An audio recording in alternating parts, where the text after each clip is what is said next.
bunch of glasses that are all looking similar. And in this glass, when I start pouring some water, you start observing what happens. It starts leaking. And as much as I put water in, it will keep leaking, never be full. And this glass really is me and my volunteering a couple of decades ago. It's volunteering, that was volunteering from deficit. I started my volunteering and my first actions in school.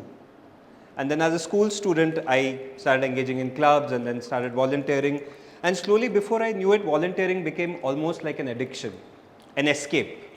Volunteering 14 hours a day, trying to create great change in the world, thinking be a savior, and then eventually an inevitable burnout, a feeling that it's all worthless, it's all pointless, my mental health, my thyroid issues, and really leaving myself as a very tired young person, a person who's disappointed, a person who's not feeling excited, a person whose energy is drained, just like this leaking glass.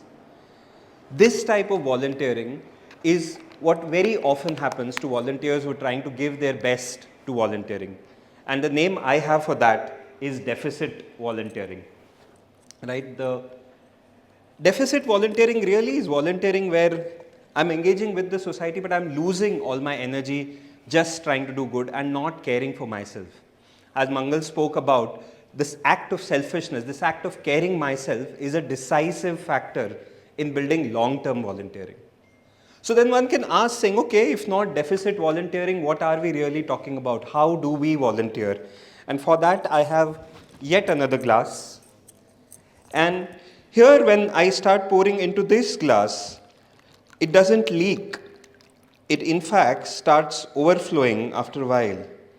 And from that overflow, it starts moving. The water here represents our energy. And if we really want to build a movement where every Indian volunteers and where there is lasting change, we need to shift this simple but very important thing in terms of volunteering. There is volunteering from deficit, which is volunteering where the volunteer gets depleted, and then there is volunteering from surplus, place where the volunteer gets energized through volunteering. Now, initially, if you look at both these glasses, they'll both look the same. So it doesn't seem like there is a huge difference, but there is a big difference. And the difference is in how energy is used. Is energy spent or is energy ignited? What I call the second form of volunteering is regenerative volunteering. Volunteering where I do and I get evoked to volunteer more. I don't waste my energy, but I use my energy to create more energy in the world. Why does regenerative volunteering matter? And I'm going to argue that this single and simple distinction is the key to building a long-term movement. We've seen that in most of our events, there are post-event dropouts. People come to do one event, they do something good, and then we lose them. Of course, this adds to the number of people, the number of hours, but nothing stays. Very few people come as repeat volunteers, and as a sector, we believe we are losing a lot of people at the end of an event or a fellowship. We just don't find them and they don't come back. We're not able to invest in them. If we want to build long-term movements, and if you look at any long-term movement, whether you look at RSS, ISKCON, the freedom movement, the climate change struggle, all of these have been successful because they've been able to retain volunteers for the longer term. And when we retain volunteers for the longer term, we can see that their value starts increasing exponentially. They're not just volunteers, but actually managing things. At Blue Ribbon, we've had some very interesting experiences in terms of volunteering. So typical long-term volunteers in Blue Ribbon include people like a trader, a professor, a techie. And these are all people who are not choosing to maximize what they can get out of life, but really people who are saying, I'll use my spare and surplus energy to volunteer. Last year, something very interesting happened with Blue Ribbon where some of our donors pulled out, and we saw that instead of our fellowship shutting down, the size of the fellowship doubled. And we were very curious what happened. Our financial resources reduced, but our size doubled. And we realized that we were not powered by financial resources, but by the energy of long-term volunteers. And that's the resource we can unlock. And finally, when long-term volunteering happens, people move to their intrinsic motivation. They're no longer motivated by actually saying that, hey, I need a certificate or make my event engaging. They're just self-driven people, people who have committed to this cause for life. Every long-term volunteer becomes an asset for the movement that actually further multiplies the impact of the movement. So the question then comes is, how do we build this regenerative volunteering and what do we do differently? One of the first things we have found is creating rituals. Particularly with this generation, the Gen Z, nurturance becomes very important. So small, simple rituals like starting with just a check-in of how we are doing, starting a debrief after the event saying what did you learn, keeping a one-on-one connection. These are very important small things that go a long way in building connections with volunteers. If we don't nurture our volunteers, they will not be able to nurture the movements.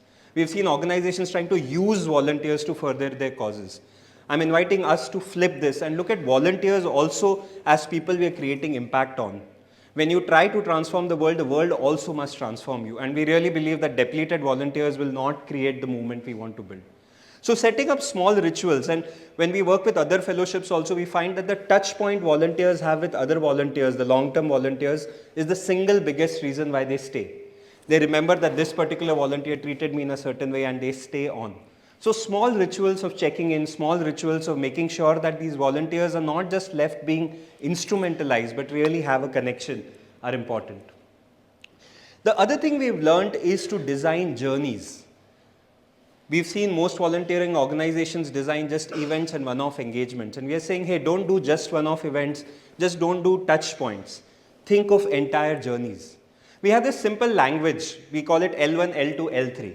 So L1 is when a person moves beyond themselves and does their first good deed, first act of kindness, first beach cleanup. So that's when they become L1. They moved from themselves to caring for somebody beyond. And most of the dropouts happen at L1. L2 we say is a longer term volunteering, when somebody joins a fellowship or becomes a regular volunteer. And now they are making a systematic commitment of time to creating change. L2 is where you start building these relationships. And again, after L2, there is another dropout. We have a whole bunch of organizations that do fellowships and then don't have an alumni. They don't know where their fellows are. And we again lose talent. L3, we say, is lifelong commitment. There is a switch where a person starts realizing that I am committed for life. Irrespective of what I'm doing, I'm going to contribute to this sector. Doesn't depend on my profession. I need not be a full-time social worker, but a volunteer who will stay for life. And at L3, you have somebody you don't need to motivate.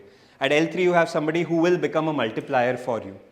We have learned that we have to literally engineer these touch points to make these switches happen. We have to pay a lot of attention to this journey of taking people from L1 to L3. And the higher number of L3s you have in your org, the wider the organization can grow. So designing journeys. And the last thing we are realizing is to build systemic lenses. We have found that volunteers, particularly again this generation, tends to often feel hopeless. Is this all adding up? Is there a point to all my volunteering? How will this make a difference in the world? And we are telling them, hey, hang on, this is not just about you. There's a larger systemic crisis, and even though you do something very small, it adds up in a large and substantial way. When a volunteer sees that their effort is not just a wasted one-time effort, but it's a part of a larger metric, and just as we saw just the first speaker saying how they can feel the connection to the whole world. These are times when people feel animated, they feel excited, and they say, hey, I'm a part of a much larger response to humanity, and therefore I count, I matter. In all of this, we've learned that we don't have to think only in terms of activities, but really in terms of energy. How do we tap into the energy of volunteers to actually make this happen? And when we start thinking energy, we realize that either our volunteers are depleting, giving up their energy and eventually falling off, or we have nurtured volunteers to build their energy. We have realized that only social impact for young people is not enough. We need to combine it with fun and learning. So in Blue Ribbon, we call this the Holy Trinity, the fun, learning and social change trinity. We find organizations very focused on saying what was the impact. But we are finding young people coming and saying, hey, what did I learn from this? How did I benefit from it? And having fun, right? With young people, volunteering has to be fun for them to come back to it. When fun, learning and social change come together, volunteering starts becoming regenerative. It starts becoming addictive, but not in a negative escapist sort of way, but in a deeper sort of way. The other way in which this journey and nurturing happens is caring for the volunteer's life as a whole. We've seen a lot of volunteers drop out because they don't have parental permissions, they're getting pulled in a relationship issue, their home configurations are not good, and we have learned to care for volunteers not just for an event but for their entire context. Again, this is a part of the journey design, and when volunteers are cared for, they realize that they can give much more. The idea again is to create a surplus of energy, not a deficit of energy.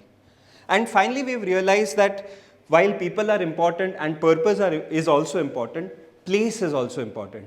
Place in terms of connection to where they're from, and place in terms of where they are in the larger system. A lot of volunteers feel lost and they don't see a sense of growth, saying, hey, I've been volunteering for all this while, have I really progressed? And giving them a place in the system is also critical. So these are all small things through which we can make a big difference to how volunteering goes. And so this is what I really want to say, that if we want to build a long-term movement, not just keep reinventing the wheel, not just do outreach on every event and struggle to get the same number of people, if we want to start adding up, then the idea is to have long-term volunteers. The average age of a core volunteer in Blue Ribbon is more than 5 years, and people say this generation the commitment is not there, but we found that's not true. There is no commitment if somebody wants to be used, but there is commitment when you are nurturing. There is a reciprocity that comes in. So just to go back to what we spoke about, right? We have a glass with a leak, and each time we come and say, how can I use this volunteer to further my cause? The volunteer starts wasting energy. Each time we don't care for the volunteer, they start depleting. Each time they are using volunteering as a way of escape, they are depleting. And if we don't pay attention to this, eventually the volunteer is going to drop out, right? But if we are all the time nurturing our volunteers, if each time we are pouring into the volunteers so that it may spread and spill into the society, that regeneration is really the regenerative volunteering. And yeah, I'm out of water for now. The energy of the universe is unlimited. The energy of this bottle is limited. But when this regenerative volunteering starts happening, slowly it starts becoming abundant. Slowly we are not a collective of broken people who are just trying to come together, just volunteering because it's an escape from family, it's an escape from their relationship, but really a bunch of people who are held together by a higher purpose, by an energetic field that brings them together.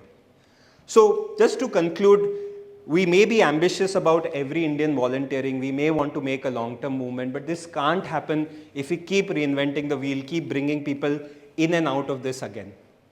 It has to happen when we care for our volunteers, because the way we care for them is how they will care for the world. When we talk about SDGs, there is an SDG 3 around health itself. And we see so many volunteers having mental health issues because they got depleted too much. So the change that we want to see in the world actually begins with us. And it begins with truly nurturing our volunteers so that we can hold on to them. There's one thing that we can learn from all these large movements is let's start having volunteers that stay on. Let's start having these events where we meet and there is a reunion between people and we recognize each other because we have walked for a long term. Only these long-term relationships will really build a movement that lasts all over the country and make sure every Indian volunteers. This is us at Wisdom Tree. Wisdom Tree works with orgs and helps them design these volunteer journeys. So feel free to scan a QR and we'd love to work with you on designing these kind of volunteers journeys that nurture them and eventually build that movement that we want to build. Thank you so much.